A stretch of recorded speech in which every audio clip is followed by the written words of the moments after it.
Please believe yourself better. இந்த தேசத்துடைய தலையெழுத்தை எப்படி எழுத வேண்டும் என்று தீர்மானிக்கக்கூடிய கைகள் தான் இங்கு உட்கார்ந்திருப்பது. முதல்ல கூட நண்பர் ஒருத்தர் கேட்டார், இளைஞர்கள் அரசியலுக்கு வரலாமா வேண்டாமா? நீ அரசியலுக்கு வாங்க வர வேண்டாம், உங்க சொந்த விருப்பம். கோபி சொல்லிட்டாருப்பா எல்லாரும் அரசியலுக்கு போவோம், கோபி சொல்லிட்டாருப்பா எல்லாரும் அரசியலுக்கு போனா எவன் சொன்னாலும் நீங்க கேட்காதீங்கிறனா.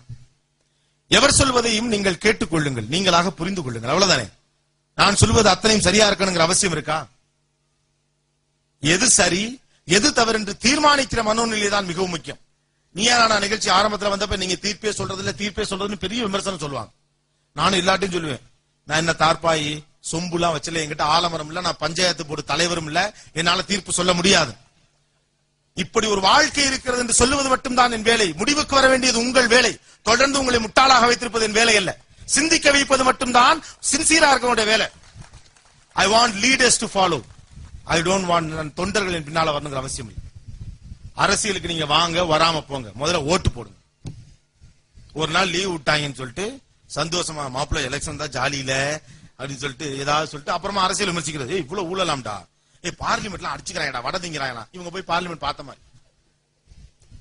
அரசியல் ஒரு சாக்கடை. அரசியல் ரொம்ப ஈஸியில, it is very easy to say something is wrong. அரசியல் ஒரு சாக்கடை, அதனால நான் போக மாட்டேன். உங்களை தான் கூப்பிட்டாங்க சார், அரசியலுக்கு போனா அது வேணும் இது வேணும், போய் பார்லிமெண்ட்ல பாருங்க சார். இப்படி கேள்வி எழுப்புகிற எல்லா இடமும் நான் ஒன்னே ஒண்ணுதான் சொல்லுவேன், தமிழகத்துல மொத்தம் எத்தனை தொகுதி இருக்குன்னு சொல்லுங்க, பார்லிமெண்ட்டுக்கு எத்தனை சீட் இருக்குன்னு சொல்லுங்க, நீங்க சொன்ன மாதிரி இன்ஃபுளுன்ஸ் எவ்வளவு பேர் வந்தான்னு சொல்லுங்க, இல்லாம போன கஷ்டப்பட்டு வந்த எவ்வளவு பேர் சொல்லுங்க. வாங்க நீங்களும். அரசியலுக்கு வருதல் வராமல் இருத்தல் என்பது தனி மனிதர்களுடைய சொந்த விருப்பு சார்ந்த விஷயம். அரசியலை வைத்துத்தான் சமூகத்திற்கு ஒரு விஷயத்தை சொல்லுங்கிற அவசியம் இல்ல. அரசியலை வச்சும் சொல்லலாம், தப்பில்லை. ஆனா ஓட்டு போடுங்கிறது ரொம்ப முக்கியம். இந்த ஓட்டு பத்தி இளைஞர்கள் இருக்கிறதுனால ஒரே விஷயம் சொல்லிடுறேன், நான் அது என்னுடைய அடிப்படை உரிமை அப்படின்னு நிறைய பேர் நம்பிட்டு இருக்கும். அப்படிதான் நினைக்கிறோம். ஓட்டு போடுறது என் உரிமை, பேச்சு என் உரிமை, கருத்து என் உரிமை மாதிரி ஓட்டு போடுறது உங்க உரிமை இல்ல. It is your statutory duty, ஜனநாயக கடமை. நீங்க தான் வரிசையில போய் நிக்கணும், உங்களுக்கு ஒரு அட்ரஸ் காட்டி ப்ரூவ் பண்ணணும், ஒரு ஓட்டர் ஐடி வாங்கணும், வெயில்ல போய் நிக்கணும், மைய கொத்தி ஓட்டு போடணும். இவ்வளவு கஷ்டப்பட்டு ஓட்டு போடணுமாடா அப்படின்னு கேட்காங்க. தேசத்தினுடைய தலையெழுத்தை மாற்றுவதற்காக உங்கள் கையில் கொடுக்கப்படுகிற ஒரே ஒரு உத்தி அது மட்டும்தான். நீங்கள் ஜனநாயகவாதி என்று நிரூபிப்பதற்கான ஒரே சாட்சி அது மட்டும்தான். அதனால ஓட்டு என்னுடைய அடிப்படை உரிமைன்னு தயவு செஞ்சு நினைச்சிட்டு இருக்காது. ஓட்டு என்பது உங்களுடைய ஜனநாயக கடமை, அதை நிறைவேற்றுவது நம்முடைய உரிமை. In one way. And finally அந்த புள்ள கேட்டுச்சு, ஆண் பெண் அண்ணமா கேட்டீங்க. அடுத்து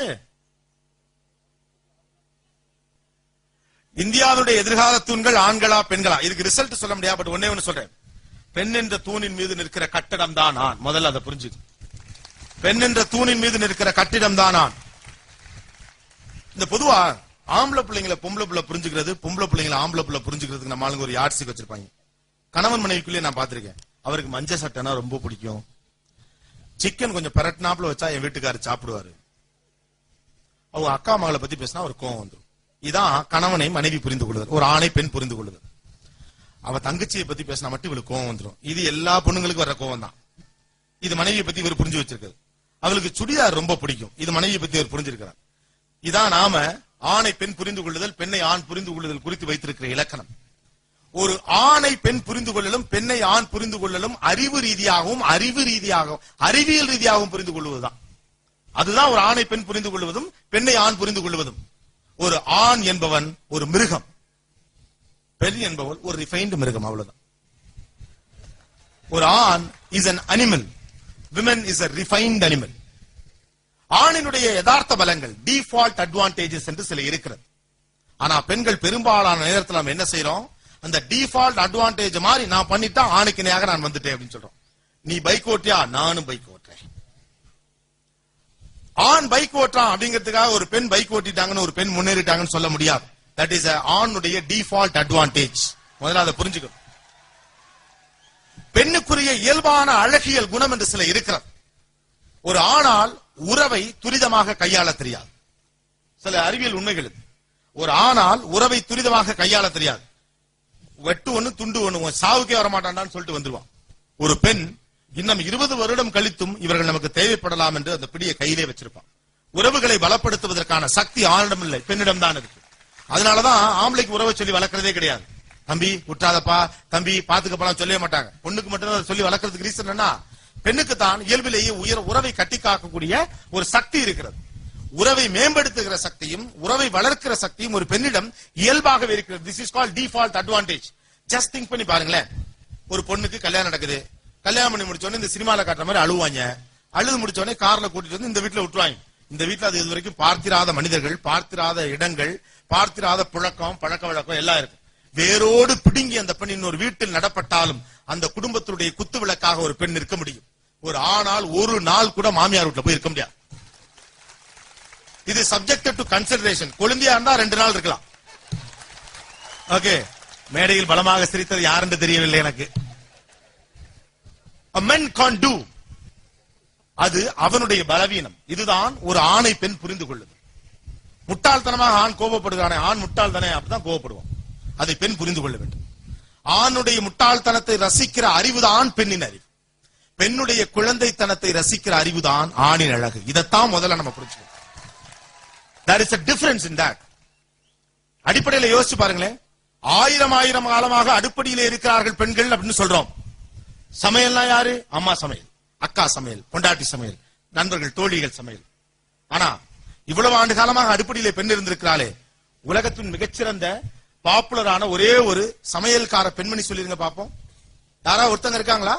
நலன்தா மிகப்பெரிய சமையல்காரன். இன்னைக்கு ஹோட்டல்ல பெரிய செஃப் உங்களுக்கு ஆம்பளை தான். யோசிச்சு பாருங்க. சம்பந்தமே இல்லாம ஆம்பளை கிட்ட போட்டி போட்டதுனால உங்களுக்கு சம்பந்தமான துறையை பயல கொண்டு போயிட்டாங்க. அதான் உண்மை. உலகின் மிகப்பெரிய எத்தனை ஆண்டுகால அனுபவம் இது. என் தாய் சமைக்கிறாள், என் பாட்டி சமைத்தால், எல்லாரும் சமைச்சாங்க. பெண்கள் அடுக்களை விட்டு வெளியே வர வேண்டும் என்று சொல்லக்கூடியது உண்மை. ஆனாலும் அவளுடைய மிகப்பெரிய அதிகாரத்தை ஒரு ஆண் கையிலே கொடுத்திருக்கிறார். யோசிச்சு பாருங்களேன். நீங்களே திங்க் பண்ணி பாருங்க. டிவியில வந்து சமைக்கிறவங்க கூட ஆம்பளைங்க தான் சமைக்கிறாங்க. பாருங்க, நலபாகம் என்றுதான் சொல்லுகிறோம். வரலாறை நீங்கள் எடுத்து பார்க்கிற போது, இதிகாசத்தை எடுத்து பார்க்கிற போது, பெரிய புராணங்களை எடுத்து பார்க்கிற போது, மிகப்பெரிய சமையல்காரனாக இருந்தவன் யார் என்று பார்த்தால் ஆணாக இருக்கிறான். எப்படி? ஒரு பெண்ணுக்கு தானே இயல்பிலே சக்தி இருந்துச்சு, ஆம்பளைக்கு சமைக்க தெரியாங்கிறதானே சொல்லப்பட்ட அறிவு கிடையாது. ஆணுக்கு சமையல் அறிவு நிறைய உண்டு. அதனாலதான் ஆம்பளையால சாப்பாட்டுல அவ்வளவு குறை கண்டுபிடிக்க முடியுது. ஒரு பெண் எளிதில் குறை கண்டுபிடிக்க மாட்டான். நான் சொல்லுவது ஆணுக்கும் பெண்ணுக்குமான சப்பை கட்டு இல்ல, நான் பேசுவது அறிவியல். ஒரு பெண்ணை ஆணும் ஒரு ஆணை பெண்ணும் புரிந்து கொள்ள வேண்டும் என்பதற்காக.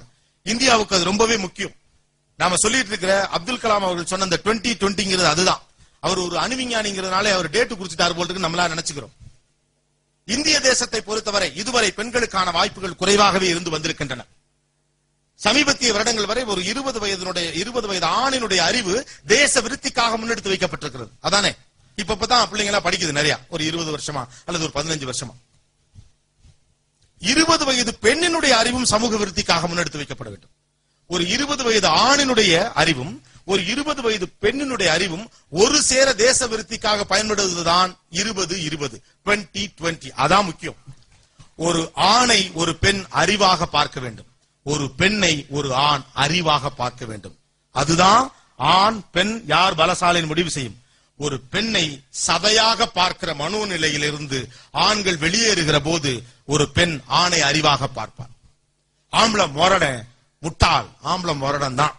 முதல்ல பெண்கள் அதை ஒத்துக்கணும். அதான் நான் ஏற்கனவே சொன்னேன். men is an animal, women is a refined animal. எவனை கடிச்சா திருப்பி கடிக்க மாட்டான்னு பொம்பளை பிள்ளை தெரியும். பயலுக்கு அதெல்லாம் தெரியாது. வள்ளுன்னு போய் கடிச்சு விடும், அப்புறம் போட்டு மிதிச்சாங்கன்னா வாங்கிக்கலாம். That is why. அதனாலதான் குடும்ப பொறுப்பையும் கல்லாச்சாவியும் உங்க கையில கொடுத்துட்டு கஷ்டத்தை மட்டும் ஆம்பளை ஏத்துக்கிறான். Just think about it. பெண்களுக்கு பயங்கரமான சாக்ரிஃபைஸ். அடே அப்பா அப்படிலாம் சொல்றமே. ஒரு சிச்சுவேஷன் யோசிச்சு பார்ப்போம். இது யாருமே சொல்ல மாட்டாங்க. இப்படிலாம் சொன்னா பெண்களுக்கு எதிராக பேசிட்டோம் அப்படின்னு யாராவது நினைச்சிருவாங்கிறதுக்கே பொதுவாக சொல்றது இல்ல. எனக்கு அப்படி ஒன்றும் கவலை எல்லாம் கிடையாது. எனக்கு பொம்பளை ஓட்டு அதிகம், எனக்கு நல்லா தெரியும். அதனால பயப்படாம சொல்லிடுறது. நான் அடிப்படையில் யோசிச்சு பாருங்களேன். ஒரு பெண் கஷ்டப்படுறாங்க, அங்கிருந்து வந்து அப்படியே ஒத்தாளா வந்து ஒரு குடும்பத்தை நின்று நடுவத்தி வழி நடத்தி முன் சென்று பின் சென்று டிவி விளம்பரம் காட்டுறப்ப கூட அந்த குடும்பமே அந்த புள்ள போறதுக்கு தான் அழுவும். ஏன் பையனை கட்டி கொடுக்குறாளே அவனுக்கு அழுதா என்ன? அவன் மட்டும் என்ன பாவமா என்ன? அவனுக்கு அழுகவே மாட்டாங்க, தொலைஞ்சிச்சு சனிங்கிற மாதிரி. ஆனா யோசிச்சு பாருங்க, ஒரு ஆண் 27 வயதிலே திருமணம் செய்து கொள்ளுகிறான் அப்படின்னு ஒரு கணக்கு வச்சுக்கோ. இந்திய சூழலிலே எந்த காலகட்டத்தில் ஒருவனுக்கு திருமணம் செய்யப்படுகிறது?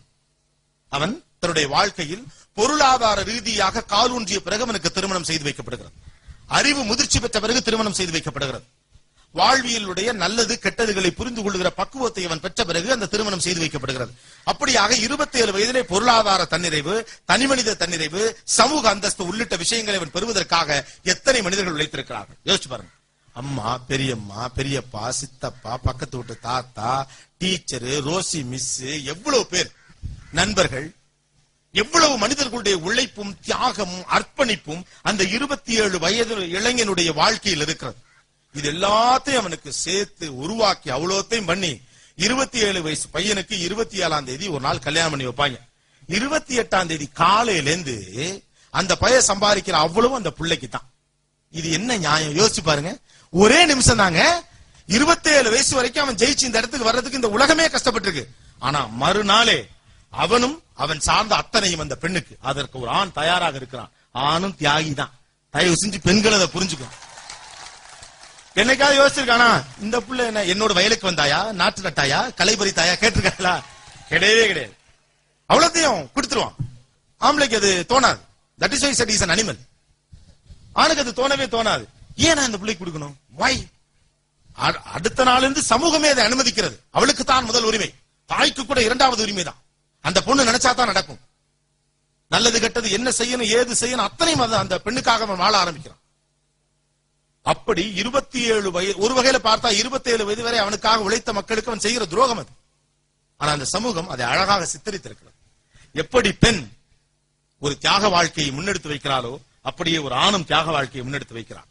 ஆண் கொஞ்சம் கரடு முரடு அப்படிங்கிறதுனால அவருடைய தியாகங்கள் அவன் கோப பேச்சில் அடிபட்டு போகின்றன. ஆணை ஒரு அறிவாகவும் அன்பாகவும் ஒரு பெண் நேசிக்க வேண்டும். பெண்ணை ஒரு அறிவாகவும் அன்பாகவும் ஆண் நேசிக்க வேண்டும். இதுல நீயா நானாக்கு வேலையே கிடையாது. நீயும் நானுக்கு மட்டும்தான் வேலை. சக்தி இல்லையே சிவன் இல்லை. பழைய டயலாக் தான். சிவன் இல்லையே சக்தி இல்லை. ஆம்பளை கொஞ்சம் கோழதான்.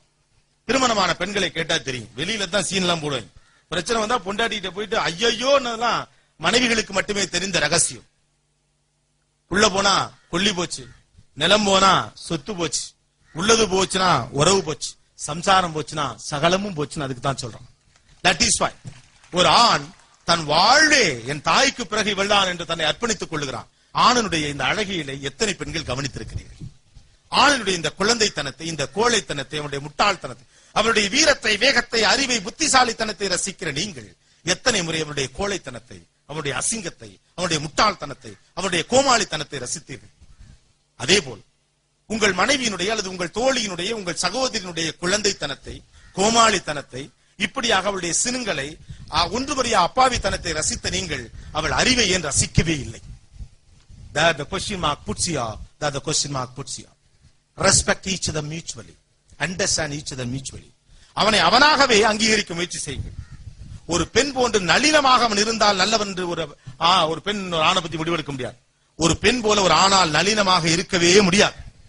ஒரு ஆண் போல் ஒரு பெண்ணால் கரடு முரடாக இருக்கவே முடியாது.